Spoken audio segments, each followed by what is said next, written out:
What's up, everybody? Thanks for watching today, baby. Ooh, baby. All right, guys. Today is basically 5 months since I have been started on my SUBLOCADE experience. So I just made a quick post just talking a little bit about it so far, but I wanted to make a little bit more of a video that didn't last 2 or 3 hours like my live streams usually do. So with any luck, this will be about a 10-15 minute video for you guys who don't want to watch for 2 or 3 hours. So, all right. So I've now been on SUBLOCADE for about 5 months total. My first shot was 150 milligrams, which is just, and I want to start off by saying I'm not a doctor. Nothing on my channel is medical advice. If you're struggling with addiction, please seek out your own medical doctor, guys, okay? This is for entertainment purposes only, and for me to share my experience with you. And Izzy is trotting around here, as you may hear. You want to say hello? Come here. Come here, little girl. All right. So, obviously, Izzy wants to be on camera for a moment, so I'll let her do just that. You want to say hi? Look, who's it? Say hello to the fam, to the YouTube fam. What up, fam? Who is that? Who's that dog right there? That's my doggy. That's my doggy. All right. Got a kiss? All right, I love you too. All right, guys. So, as you guys have seen over the years, I've struggled getting off of Suboxone. I've tapered up and down. Then I slowly start hearing about this thing called SUBLOCADE. And generally speaking, for the first few years of it, it wouldn't work for people like me who have tapered down to lower doses of Suboxone, right? So, as time went on, more and more people started stepping outside of the copy and paste doses of 300, 300, 100, 100. And luckily, I was able to speak with my doctor, who was my previous MAT clinic provider. I let him know how much I know about this medication, and that I was on a lower dose of Suboxone. Long story short, I talked him into letting me start at 150 milligrams, which is just half of the 300 shots squirted out in his plant dish. That's literally what he did. So I started off on that. As you guys know, it was about 3 different times during my first month of SUBLOCADE that I took oral Suboxone. And the only reason I did that was because I had the medication. I had a stockpile, right? So my curiosity finally kicked in, made me wonder. I had the little devil wondering what it would feel like to take oral Suboxone while being on the SUBLOCADE shot, okay? So that's what I did 3 times the first month. I would say that for people who are considering this, that generally speaking, your first month is going to be the hardest part of your SUBLOCADE treatment, right? Because this is the time when you're stopping the oral addiction. And that should be, in my opinion, that should be the first thing that people getting on SUBLOCADE should focus on, is breaking the oral addiction to their daily Suboxone, breaking the habit of taking something every single day, right? That should be the very first thing that you guys are focused on. All right, going on from there, I'm trying to move fast paced with this video here. So going on from there, once you get past the oral addiction part of it, the SUBLOCADE treatment will really smooth out for you. You'll start to get used to not having the daily highs and the lows sometime within the first month or 2, right? The sooner you can get used to feeling normal all day and all night, the better your SUBLOCADE treatment is going to go. If you guys who are taking higher doses of Suboxone, or even lower doses of Suboxone, if you're feeling your Suboxone kick in and fall off, meaning you're feeling highs and lows all day, if you like that feeling, you're not gonna experience that anymore. And I've tried to nail this point home, and this is the biggest difference between Suboxone oral and SUBLOCADE, right? Is that you're not gonna feel the medication any longer. You're not gonna feel it kicking in any longer. So, I would suggest only for the people who are willing to let their Suboxone feeling go. And I'm not saying that you guys are out there getting blasted high off of your Suboxone. That's not what I'm trying to imply here. Some people do. It's a fact that some people do get some sort of high. Some people get anxiety relief. Some people get energy. It's different for all of us. I'm not trying to say you guys are out there abusing your Suboxone. That's not what I'm saying at all. Okay, I'm just saying that the feeling that you get when your Suboxone kicks in, that goes away once you get on SUBLOCADE. So if you're not ready for that, that's going to tell your little devil that if you're not feeling your medication kicking in, that's likely going to be an issue in your brain, right? Because your brain wants to feel it kicking because it's so used to feeling it kick in. So that could make you think that the SUBLOCADE shot isn't working because you're not feeling it kick in like your oral doses do. So it's a big thing that you have to be ready for. That's the hardest transition, in my opinion, is just getting used to feeling normal every day, okay? So once you get your second shot, you should definitely, hopefully, be past any oral dosage. Some people may or may not need oral supplementation for the first month, but in my personal opinion, just going off of my experience, once you get that second shot in you, you're now going to be being fed from 2 different locations, okay? Your first shot isn't going to be totally gone, not even close. It's probably not even going to be halfway gone by the time you get your second shot. So once you get your second shot, your anxiety about being in some sort of fake withdrawal that's really not there, that should go away for most people that I've spoken with, okay? So I took 150 milligrams for my first shot. A month later, I just took 100 milligrams. So immediately I started lowering the dose, okay? So for my third shot, I waited 5 weeks and then I took a 100 milligram shot. I didn't notice any issues or withdrawals from pushing an extra week between doses. So, okay, then naturally, me thinking with my brain, I'm thinking, okay, for the fourth shot, I'm gonna add an extra week. So now we're at 6 weeks, okay? When I got my fourth shot, it was at the 6-week mark, and I still haven't had any problems with any sort of withdrawals. And if you understand the half-life of this medication, you'll know that it is very long. It's 45 to 60 days, okay? And that's gonna depend on how fast your metabolism is, how young you are, do you work out? Do you eat healthy? There's many things that come into play. And that's why the half-life is such a wide, it's 45 to 60 days. That's a pretty big gap, right? So for most people who are athletic, I would just say you could probably guesstimate that the half-life would be somewhere closer to 45 days. For maybe somebody that's overweight, not very active, they're maybe older, their metabolism is slower, you could probably lean closer towards the 60-day half-life, in my opinion, okay? Now remember, guys, I'm not a doctor. This is a lot of bro science stuff here, but remember, I have put thousands of hours into researching this information, okay? I have read tons and tons of stories. Every one of you have shared your story with me. I'm getting tons of feedback, and I'm giving tons of feedback. Information is just coming and going from this channel, and that's what I hope to be in the future, is just a big source of information where we can all come together to share our experience, what worked, what didn't work, so where we can try to help others in the future, so where they don't have to waste 10, 15 years on Suboxone or trying to taper if it doesn't work for them, right? There's many different tricks to this trade, I guess you could call it. And people like me who have failed many times in the past, I can help people going forward. Like say, you know, generally speaking, this is likely not going to work. You know, a cold turkey withdrawal from Suboxone from a high dose, many percentage of people are not going to make that and be successful, right? We know this through experiences here on the Kickin' Addiction YouTube channel. We've had tons and tons of people share their experience with us, okay? So a couple of things I wanted to notice, and we're already almost at 9 minutes. So what I have noticed throughout the month, and just a quick side note, if I didn't already say it, I'm at 7 weeks right now for my last 100 milligram shot. I'm gonna go 1 more week.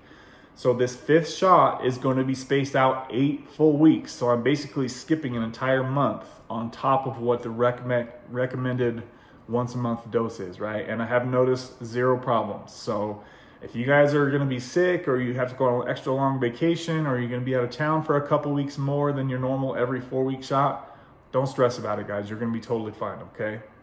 Don't let the little devil make a problem when there's not a problem to be had. So, okay, so going forward, I know I'm getting pretty close to the end of my treatment.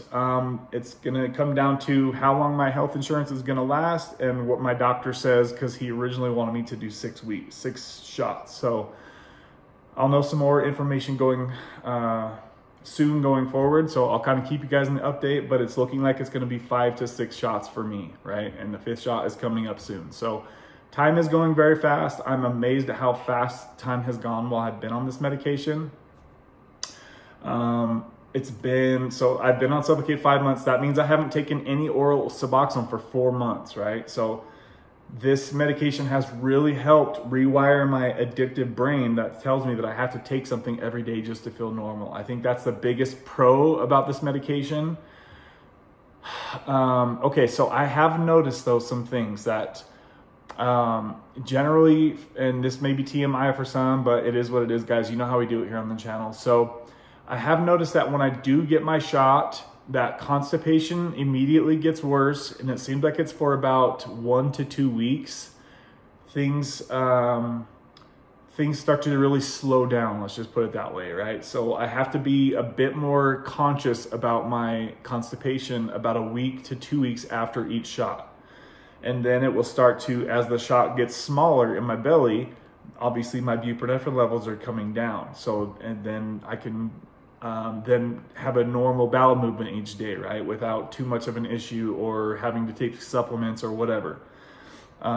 We have talked plenty about this in the past. So there are many different things that you can take over the counter, or just drinking extra water or doing exercise, that can help with people who struggle with opioid induced constipation, right? We've made videos about this. So that's been a thing. And then also I've noticed that my sex drive takes a pretty big dive shortly after I get each injection, right? And then that usually calms down. It's about the same, 1 to 2 weeks after, things kind of seem to normalize. So just some things for you guys to think about in the future.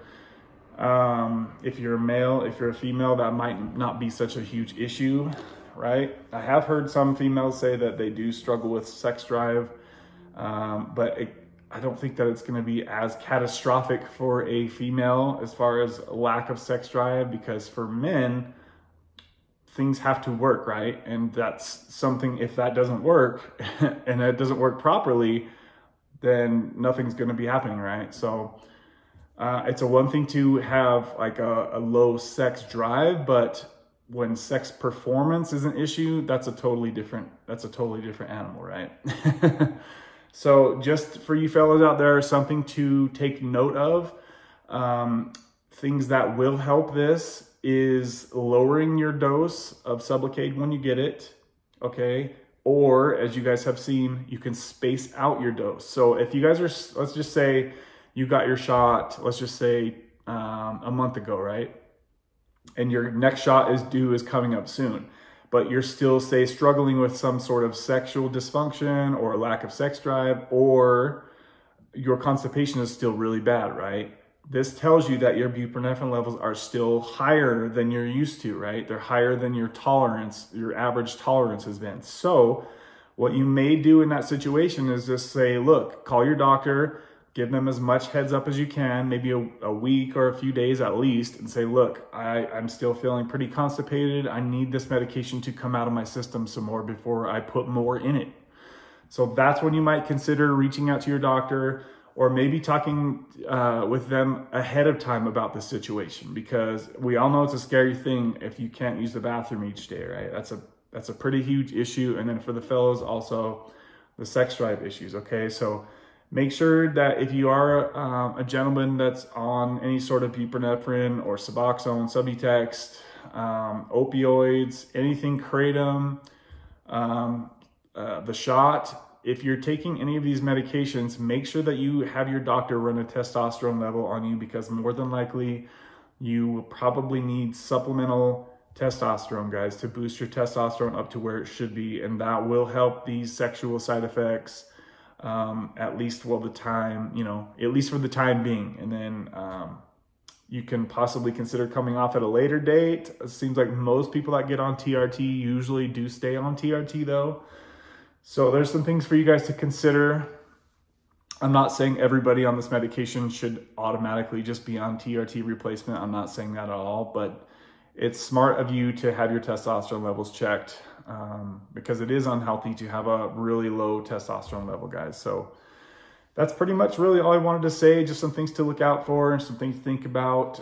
Things that could also save you money if you're cash paying this stuff, or if you have out-of-pocket pay If you can push your dose off 6-8 weeks like I have been doing with no issue, that's going to save you some money, right, guys? Because your insurance, it's going to save your insurance some money too, because you're taking that many less shots. Now, I'm not saying that everybody out there is going to be going off label like I have. Chances are most doctors are going to want you to come in every 30 days or on the 30-day mark. But I'm just giving you guys some different out-of-the-box thinking ideas that you might talk to your doctor about. See if they're cool with you pushing off the shots to a later date, because that's going to help your taper even that much smoother in the long run, guys.